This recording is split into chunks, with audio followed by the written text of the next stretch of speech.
Everyone, so today we will understand what is the use of left formula in Excel. So first of all we will understand what do you mean by left formula. So whenever we want any 4 digit, 3 digit, 2 digit from the left side of any number, text, that time we will use left formula. So to better understand this formula we will solve one question in which we are given with phone numbers and we need to find first 4 digit of phone number. So this question can be solved by manually, that we can type manually, but it takes a lots of time and it's just a waste of time. So to do not waste much more time, we will use left formula is equal to left tab.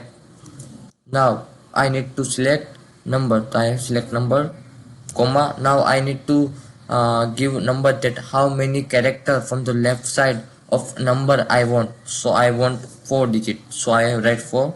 Now I will press enter, so I will get the first 4 digit of phone number. Now I will drag this formula to another column. So this is how we can use left formula in Excel. Thank you so much for watching my videos.